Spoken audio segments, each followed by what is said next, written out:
எல்லாருக்கானும் தலைவர். ஒரு குறிப்பிட்ட சமுதாயத்துக்கோ சாதிக்கோ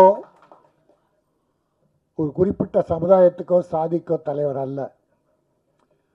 ஒட்டுமொத்த தமிழ் இனத்திற்கும் ஒரு அற்புதமான தலைவர், ஒழுக்க நெறிமிக்கவர். ஒரு பக்கம் அம்பேத்கர், ஒரு பக்கம் பெருந்தலைவர் காமராஜ், இன்னும் புத்தர் வழி நேர்மை என்ன உண்டோ அத்தனையும் படைத்த எல்லோருக்கும் தலைவர். எனக்கு தம்பி, அவர் லா காலேஜ் படிக்கும்போது பழக்கம். கோகநாதன் ஆஃபீஸுக்கு வருவார். விடுதலை சிறுத்தைகள் போராட்டங்கள் நடக்கிற போது நாங்கள் தினமும் மீட் பண்ணோம். அப்போ அந்த காலத்திலிருந்து கொண்ட கொள்கையை கொஞ்சமும் விடாது, எந்த கோடிக்கும் அடிமையாகாது, கொள்கைக்கு மட்டுமே. இன்றைக்கு ஒரு நல்ல இடத்துல தமிழக முதல்வர் மாண்புமிகு மு.க. ஸ்டாலின் அவர்களோடு அந்த கூட்டமைப்பு உருவாவதற்கும் இவரும் காரணம். அகில இந்தியாவில் அந்த இந்தியா கூட்டணி உருவாக முதல்வர் மட்டுமல்ல, அவரும் துணை நின்று அதை உருவாக்கியவர். இன்னைக்கு இந்திய லெவலில் அருமை தம்பி திருமாவின் பெயர் ஓங்கி ஒலித்து கொண்டிருக்கிறது. பாராளுமன்றத்தில் அண்ணாவுக்கு பிறகு பேசியிருக்காங்க. பேரறிஞர் அண்ணாவின் பேச்சு என்பது சாதாரண அல்ல. வடநாட்டுக்காரனை எல்லாம் வளைத்து எடுத்தது, வடித்து எடுத்த போச்சு. அதுக்கு பின்னாலே பலருக்கு பிறகு திருமா டெல்லி பாராளுமன்றத்தில் ஓங்கி ஒலிக்கிற ஒரு அற்புதமான குரல். அந்த அருமை தலைவரை, என் ஆருயிர் தம்பியை அன்போடு வரவேற்கிறேன். இங்கே அந்த சால் எங்க சால் சால்ப்பா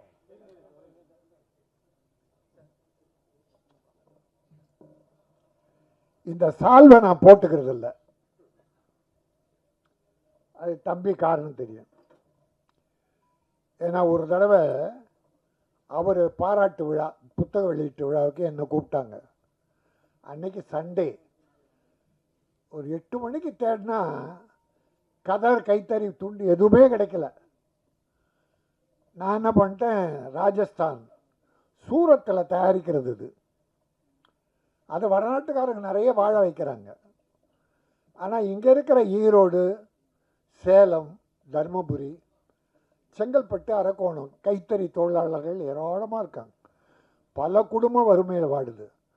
அதை என்னுடைய தயாரிப்பாளர்கள் இதை வாங்க இதை வாங்காதீங்க, மற்றவங்க வாங்குவாங்க, இந்தியாவில் தயாரிக்கிறது தான், ஆனால் நமக்கு நம் தேவை பூர்த்தியான பிறகு வேறு எதாவது வாங்கலாம் என்று நான் சொல்லி இதை வாங்கிட்டு போய் போட்ட பிறகு அது 500 ரூபா போட்டு என்ன பண்ணேன், என் மனம் குத்தியது.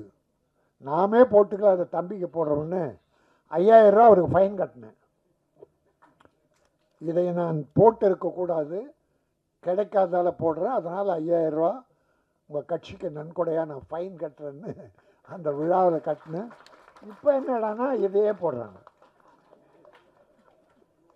தம்பி, நம்ம பிஆர்ஓக்கள் தயவுசெய்து கொஞ்சம் ஞாபகம் வச்சுங்க. நம்ம தமிழ்நாடு பார்ப்போம், அதுக்கு மிஞ்சி இல்லைன்னா வெளியே போ, நம்ம மாநிலம்தான். அதோட இது உயர்வு. மிக அற்புதமாக பண்ணியிருக்கீங்க ப்ரொடியூசர் வருண்குமார், அற்புதமாக. இதுதான் காலமெல்லாம் வாழும். இதை எனக்கு கொடுத்தாங்க, பெரிய புக்கு, என்னால் படிக்க முடியாது. அதனால் நான் என்ன பண்ணுறேன், தினமும் படித்து கொண்டிருக்கிற, உலகை படைத்து கொண்டிருக்கிற அருமை தம்பி திருமாவுக்கு பரிசாக தந்துடுறேன்.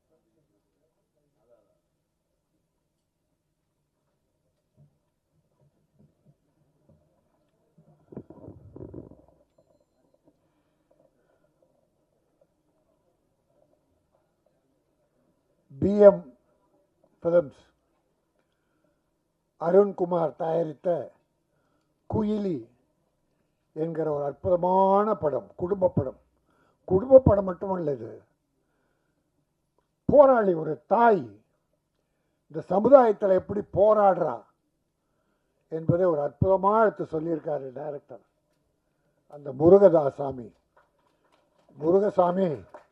நீ வாழ்க சாமி. இந்த படத்தை துணிச்சலோடு எடுத்த நமது அருண்குமார், அவருக்கு துணையா ஜெயக்குமார், எல்லாரையும் பாராட்டுறேன். தம்பி, இது ஒரு குடிகாரங்களை ஒழிக்கிறதுக்காக எடுக்கப்படும். ஒரு கவர்ச்சி இல்லை, ஒரு கவர்ச்சி கிடையாது. பார்த்தோம் நம்ம தான் ஒரு தாய், அந்த அம்மாவை வச்சு சில சகோதரிகள் நடிகர்களை வச்சு இயற்கையாக எடுத்திருக்காங்க. குடியினால் என்ன கொடுமை நடக்கிறது என்பது அற்புதமாக படம் பிடிச்சிருக்காரு. இன்றைக்கி நாட்டில் நான் தமிழக முதல்வர் மு.க. ஸ்டாலின் அவர்களை நான் கூட தான் இருக்கேன். தம்பி ரொம்ப நெருக்கமாக இருக்கார், நானும் கூட இருக்கேன். இருந்தால் கூட இந்த விஷயத்தில் கொஞ்சம் விலகி இருக்கேன். குடி பல குடும்பங்களுக்கு எடுத்துருச்சு. ஏராளமான குடும்பம், 40% குடும்பங்க. தம்பிக்கு தெரியும், ஊராக போகிறார், குக்கிராமெல்லாம் போகிறார், எவ்வளோ கொடுமைகள் அனுப்புகிற. நேராக ஏதாவது ஒரு விபத்துனா நேராக அங்கே போயிடுவார்.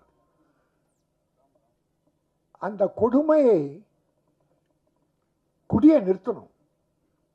ஆனால் ஒன்று நிறுத்தணும்னு சொல்லும்போது தமிழக முதல்வருக்கு பெரிய இக்கட்டு இருக்குது. தமிழ்நாட்டில் நிறுத்திட்டா பாண்டிச்சேரி என்னாகும், ஆந்திரா என்னாகும்? நம்மால் வண்டி ஏறி அங்கே போய் குடிச்சிட்டு விழறான், இங்கே குடிச்சிட்டு விழறான்னு பார்த்தா அங்கே குடிச்சிட்டு விழறான். அப்புறம் எல்லா இடம், குஜராத்தில் போதைப் பொருளுக்குன்னு அந்த ஏர்போர்ட், போதைப் பொருள்லாம் அங்கே தான் வருது. உத்தரப்பிரதேசம், இந்தியாவில் எல்லா இடத்துலையும் இருக்குது. அதனால் ஒட்டு மொத்தமாக தம்பி பாராளுமன்றத்தில் பேசுவார்னு நினைக்கிறேன். ஒட்டுமொத்த பேசியிருக்காரு நினைக்கிறேன். இந்தியாவில் குடி எங்கேயும் இருக்கக்கூடாது. என் தாய்மார்கள் தாலி அறுப்பது வேதனையாக இருக்கிறது. அது மட்டும் இல்லை, ஒரு 20-25% பெண்கள் குடிக்க ஆரம்பிச்சிட்டாங்க. கல்லூரி பெண்கள் குடிக்கிறாங்க. அப்புறம் வீக்கெண்டுன்னு சொல்லி சாட்டர்டே சனிக்கிழமையில் பார்ட்டியில் கலந்துக்கிறாங்க. ஐயோ, நாடு ரொம்ப மோசமாக போயிட்டுருக்கு. எத்தனை வளர்ச்சி திட்டங்களை முதல்வர் கொண்டு வந்தாலும் இந்த குடி ஒரு பெரிய செட்பேக் தான். அந்த வகையில் நான் தமிழக முதல்வர் வணங்கி கேட்டுக்கொள்வது, எப்படியாவது ஏதோ மணல் கொள்ளையடிக்கிறான், அதை அரசுடைமை ஆக்கலாம். எத்தனையோ வழிகள் இருக்குது இந்த குடிக்கு பதிலாக வருவாய் வர. அது எல்லா தலைவர்களும் சொல்லுவாங்க. ஆக அப்படி ஒரு சமுதாயம் சீர்திருத்த படம் இது. பாட்டு 5 பாட்டு, அவ்வளோ பாட்டு தேவையில்லை. பாட்டை உட்காந்து பார்க்க மாட்டேங்கிறாங்க. ஆனால் நல்லா இருந்தது, கருத்துள்ள பாட்டு. குடியின் கொடுமையை எடுத்து சொல்வது, சமுதாயத்தில் தாய்மார்கள் படுகிற வேதனை எடுத்து சொல்வது. ஆக ஒரு குடும்ப அற்புதமான ஒரு தாய். அந்த அம்மா ரொம்ப நல்லா நடிச்சிருக்காங்க. எல்லாருமே இயற்கை, யாரும் சினிமா நடிகர்கள் யாரும் இல்லை, எல்லாம் இயற்கையாக ரொம்ப சிறப்பாக இருந்தது. பல ஆடியோ ஃபங்க்ஷனில் கலந்துக்கிறேன். இதில் கலந்துக்கிறத மனசு திருத்தமத்தில் ஆழ் மனதிலிருந்து என்னுடைய மகிழ்ச்சியையும் வாழ்த்தையும் இந்த குயிலிக்கு தெரிவித்து, தமிழக மக்கள் இதை சிறப்பாக போற்றி பாராட்டி தயாரிப்பாளரை காப்பாற்றணும். என்னுடைய ஊடக நண்பர்கள், தம்பிகள், நீங்கள் சின்ன படங்களை எவ்வளோ நல்லா எழுதுறீங்க. இந்த படத்துக்கு ஒரு சிறப்பான விளம்பரம் கொடுத்து உங்களாலும் இது உயர்வு பெற வேண்டும். போட்ட பணம் ப்ரொடியூசருக்கு வந்துடணும். ஏன்னா 100க்கு 90 ப்ரொடியூசர் நடுத்தரில் நிற்கிறான், படம் ரிலீஸ் பண்ண முடியல, போட்ட பணம்லாம் லாஸ். இது அவலம் இந்த தமிழ்நாட்டில். அப்புறம் தமிழில் குயிலின்னு பேர் வச்சார். எதுக்கெடுத்தாலும் இங்கிலீஷ் பேர். இந்த அஜித்து நல்ல தமிழ் பேர் வச்சுட்டே வந்தார். வீரம், விவேகம், விசுவாசம். கடைசியில் குட் பேட் அக்லின்ட்டான். அதாவது ஒரு ஹீரோ அந்த ஹீரோயினை போடுங்கன்னு சொல்கிற உரிமை இருக்குல்ல, இங்கிலீஷில் டைட்டில் வைக்காதுன்னு சொல்கிறதானே. பெரிய பெரிய ஹீரோக்கள் இருக்கு. ஒரு ஹீரோ இன்னைக்கு பொதுநலன் வந்துட்டுருக்கார்.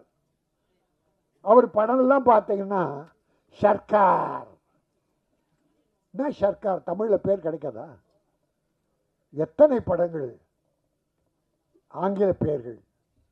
அப்புறம் தமிழ்நாட்டுக்கு தொண்டாற்ற அது அரசியல் வேணாம், நம்ம அங்கே போக விரும்பலை. ஆக தமிழை வலியுறுத்துங்கள். டாக்டர் கலைஞர் அவர் காலத்தில் இங்கிலீஷில் பேர் வச்சுக்கிட்டே இருந்தாங்க, ஆங்கிலத்தில். தலைவர் என்ன பண்ணார், முத்தமிழறிஞர், தமிழில் பெயர் சூட்டினால் மானியம்னார். அதில் விரசம் இருக்கக்கூடாது, இரத்தக்கலர் இருக்கக்கூடாது அப்படின்னு சில கண்டிஷன்ஸ் போட்டு அந்த சிறுமுதலீட்டு படங்களுக்கெல்லாம் 3 லட்சம் முதல்ல, அப்புறம் 7 லட்சம் அவர் காலத்தில் கொடுக்கப்பட்டது. தமிழில் அப்பொழுது எல்லாமே அப்போ எப்படிடா கிடைச்சிது தமிழ் பேர்? ஒரு மானியம் கிடைக்குதுன்னா வைக்கிறோம். ஆகவே தயவுசெய்து நான் திரைப்பட தயாரிப்பாளர்களையும் ஹீரோக்களையும் வணங்கி கேட்டுக்கொள்வேன். தமிழில் ஏராளமான அற்புதமான பெயர் இருக்கிறது. அந்த பெயரை வையுங்கள். தமிழக மக்கள் வாழ்த்துவார்கள், வரவேற்பார்கள். இந்த படம் குயிலி தமிழக மக்களின் மனதில் நிறைந்த இடம் பெற்று பெரிய வரவை தீட்ட வேண்டும். ப்ரொடியூசரை காப்பாற்ற வேண்டும். இயக்குனருக்கும் தொழில்நுட்ப கலைஞர்களுக்கும் நடிகர்களுக்கும் ஒரு நல்ல வாழ்வை தர வேண்டும் என வாழ்த்தி விடைபெறுகிறேன். நன்றி.